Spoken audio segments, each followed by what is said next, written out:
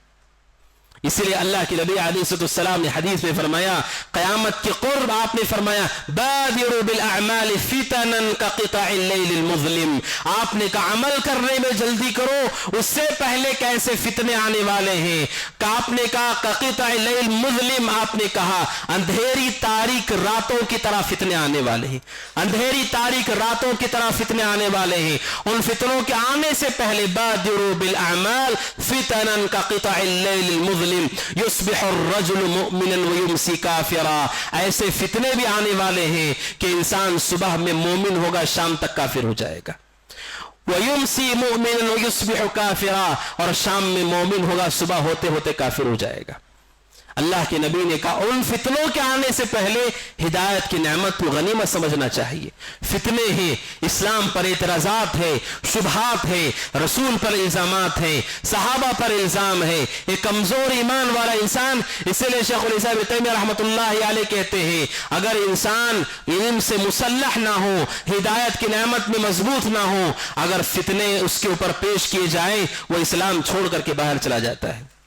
کتنے ایسے لوگ مسلمان ہیں نیوز دیکھ کر، سوشل میڈیا دیکھ کر انہیں اسلام کی کچھ تعلیمات پہ اطمینان نہیں ہے، اسلام کی کچھ تعلیمات پہ انہیں اطمینان نہیں ہے، انہیں شک ہے، انہیں ریب ہے اب اسلام کی تعلیمات پر. اب سوچئے اسلام کی کسی بھی تعلیم پر ہم شک کرتے ہوں اس سے بڑا خسارہ کیا ہو سکتا ہے کہ ہم نے رسول کی نازل کردہ شریعت کو ناپسند کیا ہے. لیکن یہ فتنے ہیں اور دھیرے دھیرے فتنے بڑھتے چلے جائیں گے کہ انسان اللہ سبحانہ وتعالیٰ کی اس نعمت ہدایت کی ناقدری کرے گا اور فتنوں کا شکار ہوگا. مومن کو چاہیے کہ وہ اس حوالے سے چوکنا ہو. نعمت ہدایت کتنی بڑی نعمت ہے. صحیح بخاری کی روایت ہے برا بن عازب رضی اللہ عنہ کہتے ہیں غزوہ خندق کی بات ہے، سن 5 ہجری کی بات ہے. غزوہ خندق میں جب مشرکین سب مل کر کے اللہ کے نبی اور صحابہ کو ختم کرنے کے لیے مدینہ کے رخ آئے اور اللہ کے نبی علیہ السلام نے صحابہ سے مشورہ کیا کہ کیسے ان کا مقابلہ کیا جائے. سلمان فارسی رضی اللہ عنہ جو کہ ایران سے تھے انہوں نے مشورہ دیا اللہ کے نبی ان سے مقابلہ کرنا ہمارے لیے دشوار ہو سکتا جائے, ہمارے ان کے درمیان کھائی کھود دی جائے, خندق کھود دی جائے تاکہ اسے پار کر کے نہ آ سکے. اور عرب کے لوگوں کو جنگ کا یہ حربہ نہیں معلوم تھا, انہیں نہیں معلوم تھا کہ ایسے بھی جنگ لڑی جاتی ہے. اللہ کے نبی علیہ الصلوۃ والسلام نے صحابہ کے ساتھ مل کر خندق کھودی, اور بہت بڑی خندق کھودی جسے پھلان کر کے وہ مدینہ کے اندر نہیں آ سکتے تھے. اللہ کے نبی علیہ الصلوۃ والسلام خندق جب صحابہ کھود رہے تھے, اللہ کے نبی خود بنفس نفیس اس میں شریک ہوئے, اللہ کے نبی بھی اس میں شامل ہوئے. صرف صحابہ کو آپ نے حکم نہیں دیا, آپ بھی اس کے اندر گئے, آپ نے بھی وہاں پر پتھروں کو اٹھایا, آپ نے مٹی کو منتقل کیا. برا بن عازب کہتے میں نے دیکھا پیارے رسول صلی اللہ علیہ وسلم کے سینے کو کہ آپ کے سینے پر جو بال تھے ان بالوں کو مٹی نے چھپا دیا ہے, اور آپ کی پیٹ پر مٹی گر کر آپ کا پیٹ چھپ گیا ہے. یعنی آپ ان کے ساتھ مل کر اس کام میں لگے ہوئے تھے, اور یہ آپ کا تواضع اور آپ کا اخلاص تھا. اور اس موقع پہ اللہ کے نبی یہ اشعار کہہ رہے تھے, اللہم لولا انت مہتدینا ولا تصدقنا ولا صلینا فانزل سکینۃ علینا وثبت الاقدام الا قینا. اللہ کے نبی مٹی اٹھاتے ہوئے ان جملوں کو, ان اشعار کو دہرا رہے تھے, اللہم لولا انت, اے اللہ اگر تو نہ ہو, ما تصدقنا ولا صلینا, اے اللہ اگر تو نہ ہو تو ہمیں کبھی ہدایت نہیں ملتی, ہم کبھی نماز نہیں پڑھ سکتے, ہم کبھی صدقہ نہیں کر سکتے. اے اللہ اگر تو ہدایت نہیں دیتا تو کبھی ہمیں ہدایت نہیں ملتی. اے اللہ ہمارے دلوں میں سکون کو نازل فرما, ہمارے قدموں کو مضبوط فرما. مشرکین سے مقابلہ کرتے ہوئے نبی اکرم صلی اللہ علیہ وسلم اللہ سے دعا کر رہے تھے, اور اللہ سبحانہ و تعالیٰ کی تعریف کر رہے تھے کہ اللہ سبحانہ و تعالیٰ نے ہدایت دی, اس لیے ہم نماز بھی پڑھ رہے ہیں, دیگر اعمال بھی کر رہے ہیں. اور اللہ کے نبی علیہ السلام نے اس نعمت ہدایت کا صحابہ کو احساس کروایا کہ انسان کی زندگی کی سب سے بڑی نعمت اور سب سے بڑا سرمایہ یہی نعمت ہدایت ہے. اسی وجہ سے آپ قرآن مجید کی آیت کریمہ خطبہ جمعہ میں سنتے ہیں, وَلَا تَمُوتُنَّ إِلَّا وَأَنْتُمْ مُسْلِمُونَ. قرآن کہتا ہے اے وہ لوگوں جو ایمان لائے ہو, اللہ سے ڈرو, اللہ کا تقوی اختیار کرو. وَلَا تَمُوتُنَّ إِلَّا وَأَنْتُمْ مُسْلِمُونَ.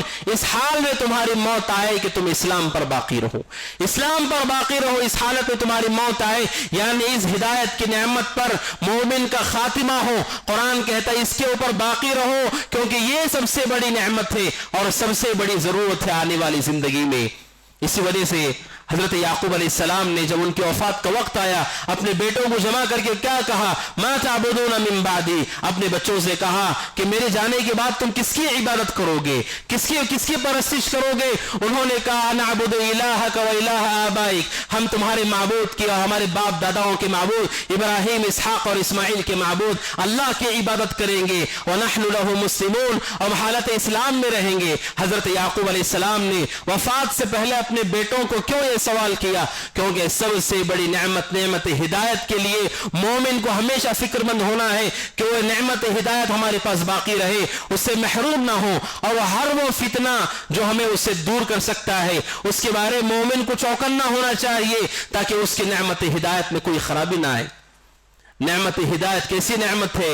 حضرت ابراہیم علیہ السلام نے اپنے والد کو نعمت پیش کی, دعوت توحید دی, دعوت ہدایت دی. ان کے والد نے اس کا انکار کر دیا, اور کل قیامت کے دن ان کے والد کا کیا معاملہ ہوگا. صحیح بخاری کی روایت ہے کہ کل قیامت کے دن ابراہیم کی ملاقات اپنے والد آزر سے ہوگی, اور ابراہیم علیہ السلام کو دیکھ کر کہیں گے الیوم لا عصیک, اے ابراہیم میں نے زندگی میں تمہاری بات نہیں مانی, لیکن اب میں تمہاری نافرمانی نہیں کروں گا, اب میں تمہاری کسی بات کو نہیں جھٹلاؤں گا. ابراہیم علیہ السلام کے والد آزر ابراہیم علیہ السلام سے میدان محشر میں کہیں گے کہ میں آج کے بعد تمہاری نافرمانی نہیں کروں گا.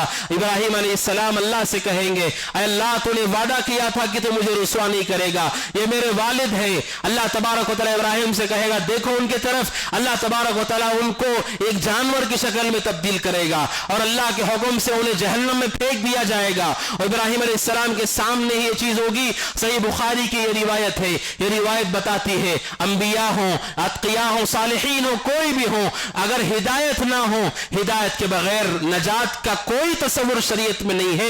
سب سے بنیادی چیز جس کے ساتھ مومن کو دنیا سے رخصت ہونا ہے وہ نعمت ہدایت ہے, ہدایت کی شناخت ہے, ہدایت کی معرفت ہے. اور ہدایت کہاں سے حاصل ہوتی ہے, ہدایت کیسے حاصل ہوتی ہے؟ ہدایت کے مراکز کتاب اور سنت ہے. قرآن اور سنت سے ہدایت لی جاتی ہے, اور کتاب و سنت کو صحابہ صحابہ کی طرح سمجھ کر ہدایت کو حاصل کیا جاتا ہے. عقیدے کا ہر مسئلہ اور زندگی کے دیگر مسائل بھی جیسا قرآن میں ہو, جیسا حدیثوں میں ہو اور صحابہ نے جیسا اسے سمجھا ہے, اسے اختیار کرنا یہی ہدایت ہے. اور اس ہدایت پر عمل کر کے استقامت اختیار کرنا, اسے مکمل کر لینا ہے. لہذا ہر مومن اس کی فکر کرے. بڑے افسوس کے ساتھ کہنا پڑتا ہے, دنیا کی سب سے قیمتی نعمت اور سب سے بڑا سرمایہ نعمت ہدایت لوگوں کے درمیان سب سے سستا اور سب سے ہلکا ہے, جس کی طرف ہماری کوئی توجہ نہیں ہے. کتنے لوگ ہیں جو اللہ سے دعا کرتے ہیں, اللہ تو ہمیں ہدایت دے, ہدایت پہ برقرار رکھ, استقامت دے اور موت تک کبھی ہم اس سے گمراہ نہ ہوں.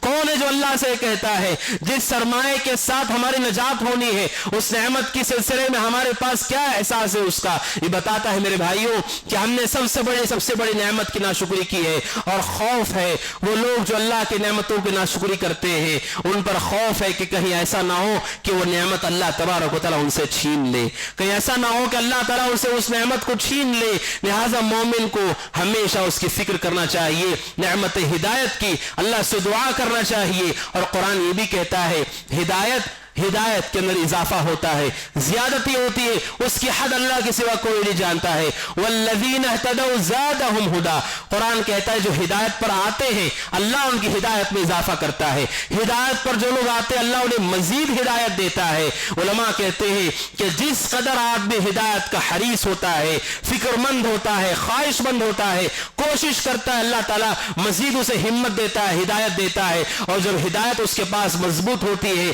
پھر دنیا کا کوئی فتنہ, دنیا کی کوئی طاقت, دنیا کی کوئی مصیبت اس کے دل میں ذرہ برابر کمزوری نہیں لا سکتی ہے. اور وہ استقامت کا پہاڑ بن جاتا ہے اگر اس کے دل میں ہدایت مضبوط ہو اور اسے معلوم ہے انا للہ و انا الیہ راجعون, یہ ساری چیزیں اللہ کی طرف لوٹنے والی ہیں, ہم بھی اللہ کی طرف لوٹنے والے ہیں. جب ہدایت مضبوط ہوتی ہے, ہدایت مضبوط ہونے کے بعد مومن سوائے اللہ کے کسی سے نہیں ڈرتا ہے, سوائے اللہ کے کسی سے اس کی امید نہیں ہے, سوائے اللہ سے کسی کی رغبت اسے نہیں ہوگی, کیونکہ ہدایت اس کے دل میں مضبوط ہے. یہی صحابہ کی ہدایت تھی.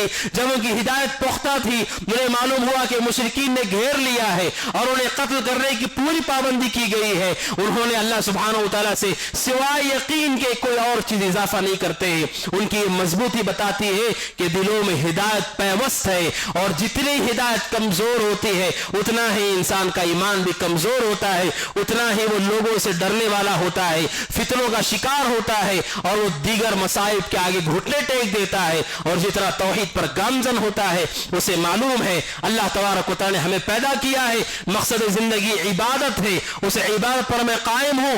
اگر میرے پاس توحید اور سنت ہے میرا کوئی نقصان نہیں. دنیا کا سب سے سعادت مند, سب سے خوش نصیب انسان وہ ہے جس کے پاس توحید کی نعمت ہے, سنت کی نعمت ہے. دنیا کی کوئی نعمت نہ ہو کوئی مسئلہ نہیں, اگر یہ اس کے پاس نعمت ہے دنیا کا سب سے بہترین انسان ہے, سب سے بے نیاز انسان ہے, سب سے خوش نصیب انسان ہے. اسے اللہ کا شکر ادا کرنا چاہیے اور ہدایت کے حوالے سے ان راستوں کو اختیار کرنا چاہیے جس سے وہ اضافہ ہو. اللہ سبحانہ و تعالیٰ سے دعا ہے کہ اللہ تبارک و تعالیٰ ہم سب کو ہدایت عطا فرمائے, اللہ تعالیٰ ہماری ہدایت میں اضافہ فرمائے, اللہ تبارک و تعالیٰ ہمارے دلوں میں ایمان کو مضبوط فرمائے, راسخ فرمائے. اللہ تبارک و تعالیٰ جب تک دنیا میں رکھے, ایمان پر رکھے, عمل صالح پر رکھے, اللہ سبحانہ و تعالیٰ مسلمانوں کی حفاظت فرمائے, اوپر نیچے دائیں بائیں سے جہاں بھی مسلمان ہیں اللہ تبارک و تعالیٰ ان کی حفاظت فرمائے. اللہ سبحانہ و تعالیٰ ہم سب کو, آپ سب کو ہر طرح کے شر سے, فتنوں سے, گمراہی سے, شرک اور کفر, نفاق اور مفاسد اخلاق اور ہر طرح کے برے اعمال سے اللہ تعالیٰ ہم سب کو محفوظ رکھے.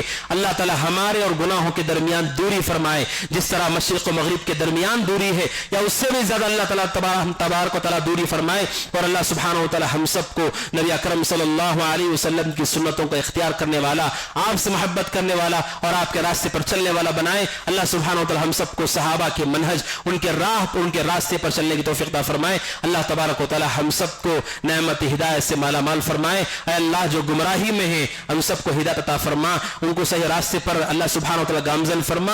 اے اللہ سبحانہ و تعالیٰ جو حق کے متلاشی ہیں اللہ تبارک و تعالیٰ ان سب کو حق عطا فرما, حق کی رہنمائی فرما. اللہ سبحانہ و تعالیٰ ہم سب کو ہر اس چیز سے دور فرما جو جو ہمارے ایمان میں کمزوری کا سبب ہوں اور ہمارے گناہوں میں اضافے کا سبب ہوں، اللہ سبحانہ وتعالی ہم سب کو دنیا میں رکھے، اس حال میں رکھے کہ اللہ تعالی ہم سے راضی ہو، اور اس حال میں بلائے کہ اللہ تعالی ہم سے راضی ہو اور ہم اللہ سبحانہ وتعالی سے راضی ہوں۔ اقول قولی هذا واستغفر الله لي ولكم ولسائر المسلمين من كل ذنب وخطيئة فاستغفروه إنه هو الغفور الرحيم. وقل جاء الحق وزهق الباطل إن الباطل كان زهوقا